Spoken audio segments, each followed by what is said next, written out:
Welcome to Forecasting with Friends, everyone. I hope you're having a great start to your Monday. Hope you had a great weekend. Sorry, let me put the water bottle down. And, weather here in Houston, yesterday was the first day of fall. Wasn't feeling like it. Today, not going to be feeling like it. Could be seeing a bit of a drop in temperatures, though, come a little bit later this week. It's short-lived, but hey, I think we'll take anything at this point because summer is just stretching so long for us. So we are monitoring here in Southeast Texas. We are out of the Houston station, but we are Fox owned and operated, so we have a lot of owned and operated stations across the Southeast, and several spots that are going to be watching the tropics closely as we are monitoring some potential development. So we are on the western side of the Gulf, and what has now just formed, potential tropical Cyclone 9, will likely be moving into the eastern edge. So if you have family or friends along coastal Florida, make sure that they are staying aware and alert. So I want to take you out to our current look at the satellite. You see the bright and deep reds on your screen. That is showing areas of shower and thunderstorm activity. It's already extending out toward Jamaica and even that southern edge of Cuba. But the area of low pressure is just to the left of that. It's almost a little bit difficult to see on here because the convection is so centered on the southern and eastern edge of it. But we did see potential tropical Cyclone 9 form. And I know that sounds maybe a bit difficult and like a mouthful, but when we talk about these PTCs, as we call them, basically the National Hurricane Center knows this is going to strengthen into a tropical storm and then eventually a hurricane. So Helene is the next name on the list. So we kind of zoomed into where a potential landfall will be, extending from the Panhandle all the way to the west coast of Florida. I mean, we're talking near the Tampa Bay area. So that includes it looks like just north of Tampa, maybe Clearwater right on the edge of that, all the way up to Cedar Key, the Big Bend, out toward Panama City Beach, and then even points west of that.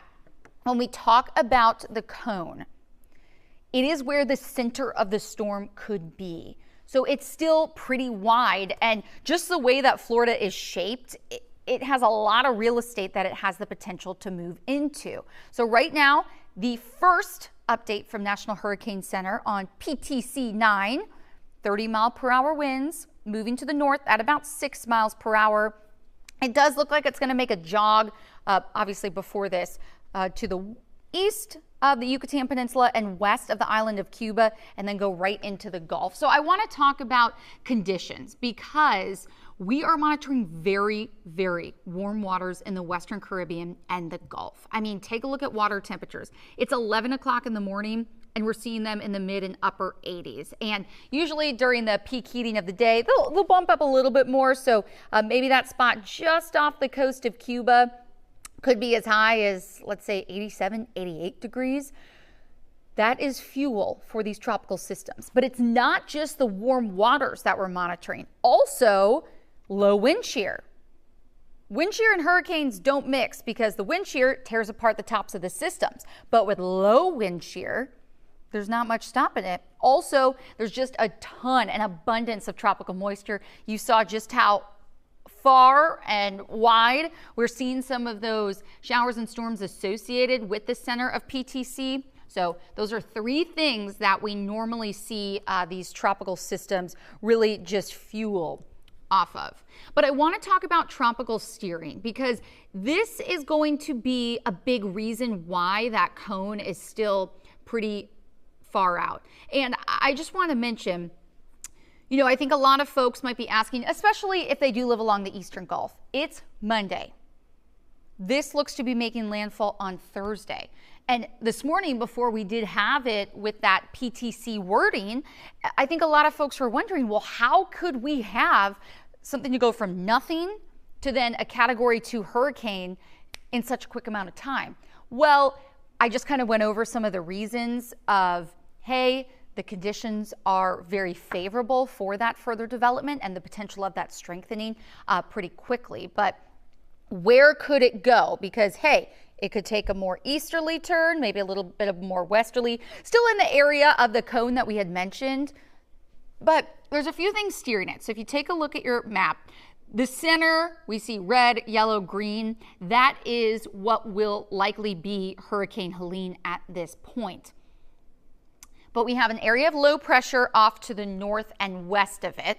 That area of low pressure is actually going to be impacting our weather here locally, but I'll get to that in a little bit. And then high pressure off to the east. So the high wants to steer it a little bit, and I'm doing this, I gotta look, a little bit to the east, whereas the low wants to pull it a little bit to the west. Now, I will say they're going to be in a little bit of a battle, but it's still showing that this is likely going to be moving off to the north. So, you know, folks that live along there, this is your time to make those hurricane plans. Make sure that you review it with your family. You have your kit ready to go. I want to show you our exclusive Fox model because in previous storms, it's been doing a pretty good job at showing where the major impacts could be. So remember I mentioned the Yucatan and Western Cuba. There's basically a little strait there. And if the center of what will likely be at this time on Tuesday, tropical storm, if not even Hurricane Helene, if it makes its way through that strait, it stays over the warm waters longer. So it really could be gaining that speed and gaining that momentum. And our Fox model shows, okay, it's in the Southern Gulf by Wednesday, and my map kind of moved up a little bit, but it is likely going to be making landfall sometime on Thursday. The thing is, regardless of where this does eventually make landfall, anything on the eastern edge side, which is likely going to be a big portion of the Florida Peninsula, and then you can see even moving up toward Atlanta and then curving back out to Memphis and St. Louis, they have the chance to see that heavy rain, potentially storm surge if you're on the coast, strong winds, and then we always know that there is a threat for tornadoes on the eastern edge. So I just moved here from Orlando. I know I have a lot of viewers, and they're saying I want to make sure that they know exactly what would be going on there. So here's a look at that forecast rain. Very heavy, obviously, in the Gulf, but it's that eastern edge through Florida. I mean, all the way from Miami to Tampa to Jacksonville. But as it makes its curve to the north and then eventually northwest, we're going to see spots like Atlanta to Charlotte, even to Memphis, that could be seeing some of the heavy rain from it. Now, this is a total of rain from today through Sunday. Obviously, most of that's going to be falling by midweek and then continuing through Friday, maybe into Saturday. So we just want you to be alert and abreast to the situation. Again, we do not have Helene yet, but I will say, just judging at the latest track, that we likely will, maybe not later today, but probably sometime tomorrow morning. Now, we always want to say, regardless of the category of the storm, you need to know that the impacts still spread far and wide. And I think we learned from Beryl right here in Southeast Texas that everybody was saying before, it's just a Cat 1, but it caused a lot of damage. It really, each and every storm has its own identity. You know, some storms are known for the storm surge, some are known for the winds, some the tornado threats, some just the heavy rain. I mean, you guys were here for Hurricane Harvey. You know exactly what we're talking about. So I will say it does look like this is going to move away from the coast inland pretty quickly, but it's going to be those outer rain bands initially that folks are really going to have to be looking out for. So again, Helene, but take a look at the next name on the list. That is Isaac. And I actually want to take you out to our tropical outlook where we are monitoring a tropical wave just off the west coast of Africa there that now has a 70% chance for development over the next 7 days. So we could be seeing yet another named storm. I've been looking at the long range models for this, and it looks like this is something that will stay in the Atlantic and then potentially make a curve off to the north. Again, this would still be several days out, and we always say never take one model run as gospel because things can change and likely will change between now and then. So I just want to leave you, let me just grab you with our European forecast modeling. So I showed you our Fox model. This is what the European model shows. Likely going to be getting its act together This one looks maybe a little bit broader early on before Wednesday afternoon. It's likely in the southern Gulf of Mexico, and then it starts to take that turn toward the Florida Panhandle, if not the Big Bend. Again, I wouldn't look at this model specifically for where we could be seeing that landfall, but again, it's going to be a region. But take a look at those outer rain bands extending well past the peninsula of Florida, but already some of that rain getting kicked up to Atlanta, through portions of Alabama, even into Mississippi. You know, we talk about the dry side or the west side of the storm, but we don't want to rule anything out at this time. So you guys, coming up in just a few minutes, we're going to go to break quickly, and our very own John Dawson has a hurricane gear test that you're not going to want to miss.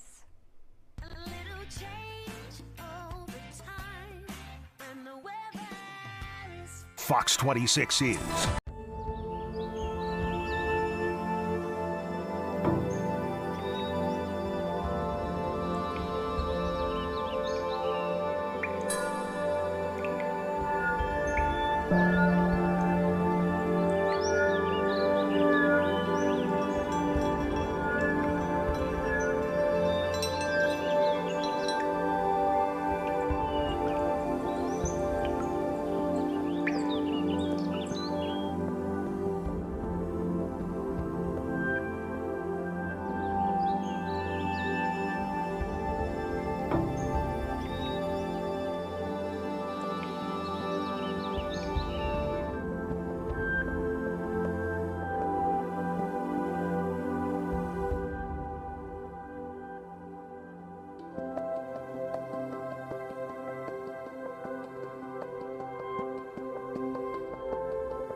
YouTube page. Like and subscribe today.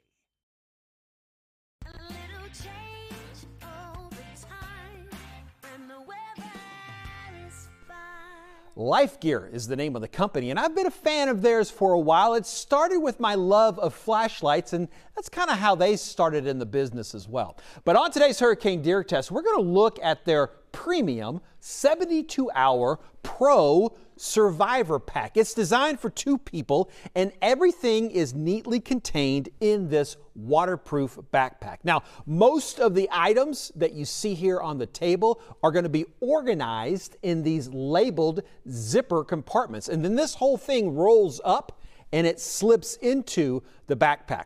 Now, you'll definitely need more water than what they give you here in these pouches, but it's a good start. Plus, you do get a water bottle that has a built-in filter, which removes most of the harmful bacteria that you would find if you came across an untrusted water source. Like many lightweight go bags, these high-calorie food bars is all you get to eat. You won't be full, but you'll survive until you find better nutrition. Now, food and water are the first 2 items on my Hurricane Kit Essentials list. You're also going to need a flashlight or a lantern, and don't forget a way to charge your cell phone, or if you have even more power needs. And finally, you must have a well-stocked first aid kit. Now, the included first aid kit here is great. I do like that it has a cold compress and also includes a pair of scissors. Your need for a light source as well as a cell phone charger will be met with this radio, this crank radio flashlight. Now, I would have preferred a second light source. Since this is a pack that is designed for 2 people, I want each person to have a light, and Life Gear makes so many great flashlights. So we didn't get that second flashlight, but we did get that oh so important toilet paper. I give the Life Gear Pro Survivor Premium Pack a Cat 5 out of 5 on my Hurricane Kit priority scale. This has most of what I'm looking for at a reasonable price. It'll cost you $250. Have you purchased a pre-built go bag?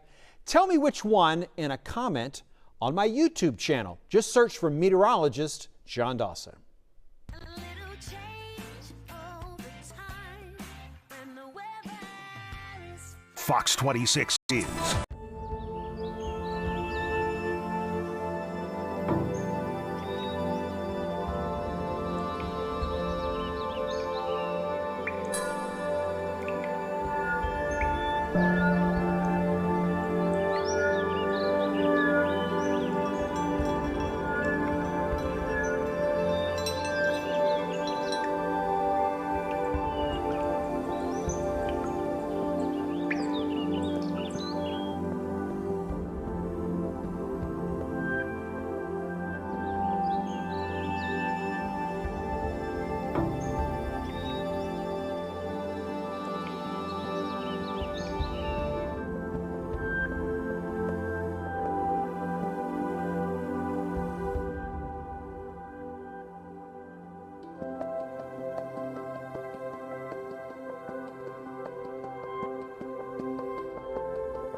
Anonymous. the Fox 26 YouTube page. Like and subscribe today. a little change over time, and the weather is fine. Welcome back to Forecasting with Friends, everyone. It's fall. It doesn't really feel like it, but hey, it's technically fall. But we're getting close to October, and I feel like when you see October, you think of pumpkins. So our very own anchor, Lena DeFlorius, actually heads out to a pumpkin patch and lets you know where you can find the best one. Farm living is the life for me. I'm like Ava Gabor in Green Acres. Hey, I wanted to just point out a couple of things because I know that Heather and Melissa, you guys were so impressed with the gourd house here. Almost 1,000 pumpkins make up this house. I'd take you inside, but I'm not finished decorating yet.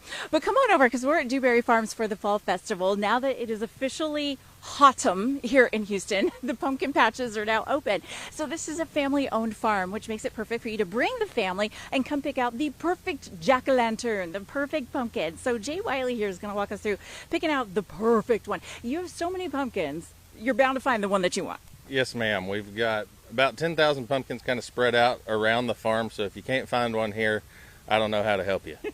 And it's really just about finding the perfect one. You said it's just about finding the one that speaks to you, the one that you're like, oh, this is the one. Yes, ma'am. It's all personal preference. Whatever one you like the most is the perfect pumpkin.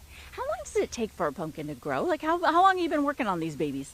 Well, it takes several months. So it is a vine plant similar to a cucumber. So it takes quite a while for it to get as big as it is. Mm-hmm. And then what's the biggest one you have, would you say?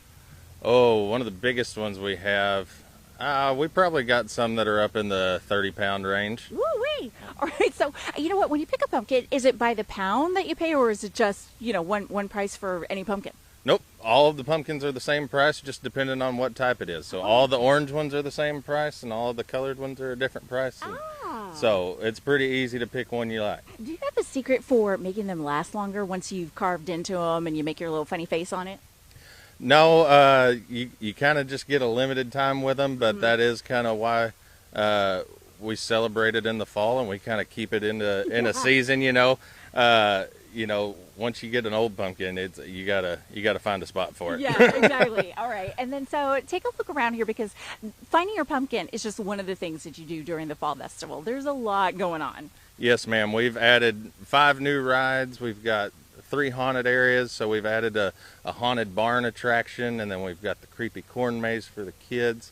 We're honored to be one of the 75 farms from the U.S. and Canada that are featuring Charles Schultz's Peanuts. So from the air in our corn maze, you can see Snoopy hanging out there in the corn maze. So really? Now that intrigues me, because I don't know how you do that when you're in the John Deere and you're running around plowing. How do you know you're on the right track until you get up in the air and you're like, oh, that did not turn out? We've got a very specific way that we plant and how we map out our field, so we can go in and cut and make sure everything's lined out just right. So it's good for the whole family here. Give me an age range. I mean, does it go ahead and, bring the stroller with the kid? Hey, 1 to 99, we've got it for everybody. We've got stuff out here for you to come take pictures for the Instagram, and, the kids got rides they can get on, and we've got just about anything you want out here. What's your favorite thing to do? My favorite thing is probably to go hang out at the barnyard. We've got a bunch of farm animals out there. You can kind of learn a little bit about where your food comes from. You'll have a little fun, meet our turkey, meet sirloin, our mini Hereford, and you might accidentally learn a little bit. Yeah, and that's my favorite part, is you learn a little something. Like I learned the difference between a gourd and a pumpkin. And you said all pumpkins are gourds, but not all gourds are pumpkins. Or is it the other way around? No, that's right. Okay. It's kind of a square and rectangle situation. Okay. Yeah, but he says once you take it home, you can call it whatever you want. Yeah, you can call it a dog when you get it home, for all I care. You get to do whatever you want to do. So Dewberry Farms here in Brookshire, and this weekend is going to be the first weekend of Fall Festival. Yes, ma'am. This weekend will be when we open up our haunt back in the backside, when we have all of our nighttime activities, so it'll be a lot of fun. Okay, so it's going to be open Saturday and Sunday. Saturday 10 to 10, Sunday 10 to 9, but then you're going to be open for the weekends through November 3rd. Yes, ma'am. And then October 4th will be the first Friday that we're open, so we'll open 5 to 10 on Fridays after the 4th. Okay. All right, so there you go. You have plenty of chances to come down, pick out one of the 10,000 pumpkins that you think is right for you. You also want to bring the kiddos, bring over the fam, and spend the day. It sounds like you could spend the day here and have a good time. Oh, for sure. If you can't find something fun out here, well, then you're probably mean to dogs and old folks. Try harder. All right, so I'm going to go pick out my perfect pumpkin, and we'll see you later. So fun. Thanks for that, Lena. Something really good to do this weekend, as skies are going to be mostly dry. But I want to take you out to our Fox Rad radar, because within the last hour, we have seen an uptick in showers. Most of them south of the I-10 corridor, just like what our models were hinting at. You can see them north of Lake Jackson, heading toward southern Fort Bend County, out toward Palacios. And then there was one cell in particular near Deer Park, where actually one of my coworkers said his brother was driving through Deer Park and said he thinks he saw a funnel cloud. So I'm actually going to look at some video later. The thing is, with these storms, funnels would be possible, but they're going to be very, very short-lived. But hey, winds could pick up within these cells. So mainly between Deer Park, Baytown, heading toward Channelview and the I-10 corridor. So something to keep in mind, and likely going to be seeing more of those showers throughout the afternoon. But not everyone. Right here in H-Town, we are seeing Mix of clouds and sun, but you can see that has really started to raise temperatures. We are already at 89 degrees with rather calm winds at this time. Those feels like temps up to 99 as we speak. So nobody quite at the 90 mark yet, except looks like Katy maybe briefly just reached there. 88 degrees right now in Bay City and 85 in Conroe. Now, as we head throughout the remainder of the day, we are going to be seeing those temperatures continue to go up. Baytown likely around 90. So yes, there's a chance for an isolated shower or two, but when we talk about the isolated coverage, they're going to be pretty fast moving and not necessarily going to be widespread, meaning not everyone's going to see the rain. That is likely going to be coming a little bit later in the week. Cypress also going to be partly cloudy today, and you can expect those temps to rise to about 94 degrees. So once again, we are going to stay hot and stay humid. It's not until a front will be moving through, and that's actually knocking on our door right now, that will help not only to increase the rain chances, but decrease the temperatures just a bit. So here we go with this area of low pressure and trailing front. We have already seen several rounds of rain make its way through Dallas. It actually moved through the Panhandle and West Texas yesterday. So we were seeing wake-up temperatures out in Midland and El Paso in the 60s. And highs there today are only going to be reaching the 70s. Now for us, we are on the front end of this cold front. It's going to be weak at best, but that's why we're still going to be seeing those warm and humid conditions. But I want to talk about our forecast modeling because it's showing the chance for those showers to continue into the afternoon. We're clearing out overnight, but as that front does arrive, could be seeing a higher chance for that shower and thunderstorm coverage. We're looking at about 40 to 50% for your Tuesday, and then likely again on Wednesday. I will say the models have backed off like just a hair on Wednesday, but still be ready for it. The thing is, once the front officially clears and those rain chances drop, our temperatures will be. Now, afternoon highs through Wednesday do stay right around seasonal, so we're talking low 90s today, tomorrow, and on Wednesday. But let's talk about wake-up temperatures because they stay elevated through the start of the week, but by the end of the week, we're actually going to be dropping to the 70s, if not upper 60s. So that's that brief taste of fall. And I mean brief because I'll get to the 7-day forecast in a minute, showing our precipitation outlook. So this is 6 to 10 days out. Drier than average. I will say folks out to our east, so we're talking the southeast, likely going to be seeing a bit more rain chances. But here we go for us. Through the start of October, likely going to be seeing those temps at or above seasonal. But as we look through the extended forecast, I mean, we're talking October, November, and December. We look to be below average on rain chances and above average on temperatures. So that's kind of what we're going to be in. It's going to be one of those deals where, okay, maybe a few days that are cooler and then back to warm. So here we go with that slight cool down by the end of the week. But hey, we could be seeing the return of the low and mid 90s through the start of the weekend. So still a lot going on in our forecast and obviously in the tropics. We're going to have another tropical update for you. Meteorologist John Dawson will be in this evening, 4 p.m. Free Fox Local app. We will see you there. And once again, we'll see you right back here tomorrow at 11 for Forecasting with Friends.